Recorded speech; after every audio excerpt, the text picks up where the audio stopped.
Good evening दोस्तों। हम story telling session में देख रहे हैं राष्ट्रीय आंदोलन। ठीक है, राष्ट्रीय आंदोलन का दूसरा चरण आज शुरू करेंगे। कहानी सुनेंगे हम लॉर्ड विंटो द्वितीय से। 1905 से 1910 तक इसका कार्यकाल था। इसके कार्यकाल में होता क्या क्या है ये हम देखते हैं पहले। 1906 में बांग्लादेश के ढाका में आगा खां तथा सलीम उल्लाह खां द्वारा मुस्लिम लीग की स्थापना की गई थी। एक महत्वपूर्ण घटना ये घटती है। 1906 में बांग्लादेश के ढाका में आगा खां और सलीमुल्लाह खां द्वारा मुस्लिम लीग की स्थापना की जाती है। उद्देश्य ये था कि ज़्यादा से ज़्यादा मुसलमानों को अंग्रेज का प्रशंसक बनाना था। ठीक है, आगे क्या हुआ कि 1906 में कांग्रेस का कलकत्ता में अधिवेशन हुआ और इस अधिवेशन की जो अध्यक्षता थी वो दादा भाई नौरोजी ने किया था। इसी अधिवेशन में सर्वप्रथम देखा जाए तो स्वराज की मांग उठी थी। ठीक है, स्वराज की मांग उठी थी। फिर हम आगे देखेंगे 1907 के कांग्रेस के सूरत अधिवेशन में नर्म दल और गरम दल दोनों अलग हो गए। ठीक है, नरम दल के नेता थे रास बिहारी घोष और गरम दल के नेता थे लाला लाजपत राय। इसमें क्या होता है कि इसमें जो अध्यक्ष चुना जाता है रास बिहारी घोष को चुन लिया जाता है 1907। फिर आप देखोगे नरम दल एवं गरम दल दो अलग पार्टी बन जाती है। आगे एक और आता है मार्ले मिंटो सुधार एक्ट 1909 में आता है। इसका उद्देश्य क्या रहता है कि हिंदू मुस्लिमों में फूट डालो और राज करो की नीति रहती है। फिर आता है 1900, इसी के तहत आप देखोगे मार्ले मिंटो सुधार एक्ट 1919 के तहत आप देखोगे तो मुसलमानों के लिए एक पृथक निर्वाचन मंडल का गठन किया गया था। फिर आता है लॉर्ड हार्डिंग द्वितीय। 1910 से 1916 तक इसका कार्यकाल होता है। और इस पीरियड में क्या क्या हुआ ये हम देखेंगे। 1911 में आप देखोगे कि ब्रिटेन के सम्राट थे जॉर्ज पंचम और उनकी पत्नी थी मेरी। उनको भारत बुलाया गया और दिल्ली में एक भव्य दरबार का आयोजन किया गया और उस समय वायसराय था लॉर्ड हार्डिंग द्वितीय।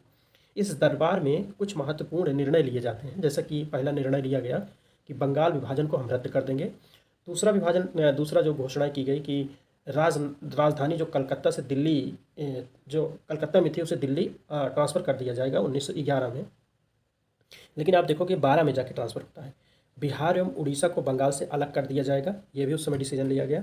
आप देखोगे तो 1912 में बिहार को अलग राज्य के रूप में स्थापित किया गया। फिर आप देखोगे 1913 में रविन्द्रनाथ टैगोर को साहित्य, ठीक है, इनकी एक पुस्तक में गीतांजलि के लिए नोबेल पुरस्कार मिला। फिर 1914 में प्रथम विश्व युद्ध आरंभ हुआ और ये युद्ध 1918 तक चलता रहा। आप देखोगे इस युद्ध में भारत अप्रत्यक्ष रूप से ब्रिटेन के साथ था। फिर आप देखोगे 1915 में गोपाल कृष्ण गोखले फिरोज शाह मेहता की मृत्यु हो जाती है। ठीक है, दोनों भारतीय राजनीति के बहुत ही वरिष्ठ राजनेता रहते हैं ये 1915 में। फिर इनका आप देखोगे लॉर्ड जेम्स फोर्ड का कार्य आता है। लॉर्ड जेम्स फोर्ड थे 1916 से 1921 तक। 1916 ईस्वी में आप देखोगे तो कांग्रेस का लखनऊ अधिवेशन होता है, जिसकी अध्यक्षता जो है आप देखोगे अंबिका चरण मजूमदार साहब करते हैं। और इसी समय आप देखोगे तिलक और एनी बेसेंट की मदद से 9 साल बाद नरम दल गरम दल दोनों एक हो जाते हैं। मतलब दोनों में समझौता हो जाता है। फिर आगे एक महत्वपूर्ण घटना घटी, होम रूल लीग आंदोलन हुआ 1916 में। आंदोलन का उद्देश्य था कि इसमें क्या होता है कि इस आंदोलन के दो प्रमुख नेता रहते हैं, पहले तो जान लीजिए। तिलक जी थे, एनी बेसेंट थे। ठीक है, तिलक जी थे और एनी बेसेंट थे। और इनका जो उद्देश्य रहता है स्वशासन की मांग करते हैं। ठीक है भाई, हमें स्वशासन चाहिए, उसका नाम ही है होम रूल। ठीक है, हमारे घर का शासन होना चाहिए। तो आप देखोगे 1916 में पूना के बेलगांव में, चलो पहले ये मुंबई में ही लगता था, बम्बई प्रेसिडेंसी में था, लेकिन अभी कर्नाटक में आने लगा बेलगांव। तिलक द्वारा होम रूल लीग आंदोलन की स्थापना की गई थी। तिलक के दो पत्र थे, मराठा और केसरी।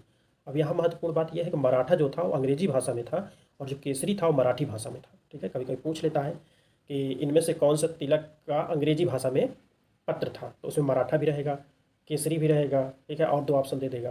तो चूँकि मराठा मराठी में ना होकर अंग्रेजी में है, इस बात का ध्यान रखना है। आगे देखेंगे कि सितंबर 1916 में मद्रास में एनी बेसेंट द्वारा ऑल इंडिया होम रूल आंदोलन की स्थापना की जाती है। एनी बेसेंट के भी दो पत्र थे, न्यू इंडिया और कॉमनवेल्थ। ठीक है, न्यू इंडिया और कॉमनवेल्थ महत्वपूर्ण पत्र थे इनके। आंदोलन का सबसे अधिक का आप देखो कार्यालय जो था इसका, जो एनी बेसेंट के सानिध्य में थे, सब मद्रास में ज़्यादा थे। ठीक है, एनी बेसेंट को 1917 में कांग्रेस के कलकत्ता अधिवेशन में अध्यक्ष बनाया गया और इसी प्रकार आप देखोगे कि कांग्रेस की प्रथम महिला अध्यक्ष बनती हैं कौन, एनी बेसेंट, 1917 के कलकत्ता अधिवेशन। फिर अगली घटना आप देखोगे रॉलेट एक्ट आता है। ठीक है, रॉलेट एक्ट आता है। रॉलेट एक्ट को आप सब जानते हैं कि काला कानून, बिना अपील बिना दलील का कानून कहा जाता है। इस एक्ट का उद्देश्य ही था कि जिस पर डाउट हो उस व्यक्ति को बंदी बना लो, अनिश्चित काल के लिए जेल में बंद कर देना है। ठीक है, तो भाई इस एक्ट का विरोध शुरू हुआ, जिसमें सर्वप्रथम देखोगे डॉक्टर सतपाल और डॉक्टर सैफुद्दीन किचलू साहब ये शुरू करते हैं आंदोलन। इनको बंदी बना लिया जाता है और अनिश्चित काल के लिए जेल भेज दिया जाता है। अब जब इनको जेल भेज दिया गया तो सब लोग इकट्ठा हुए एक जगह पे, जितने भारतीय नेता थे, इनको छुड़ाने के लिए और इस एक्ट का विरोध करने के लिए। तो जहाँ इकट्ठा हुए जलियांवाला बाग, ठीक है, जलियांवाला बाग नरसंहार होता है 13 अप्रैल 1919 को। जलियांवाला बाग नरसंहार हुआ 13 अप्रैल 1919 को। रॉलेट एक्ट के विरोध में सतपाल सैफुद्दीन की रिहाई के लिए 13 अप्रैल को अमृतसर के जलियांवाला बाग में भारतीय नेताओं द्वारा एक सभा का आयोजन किया गया।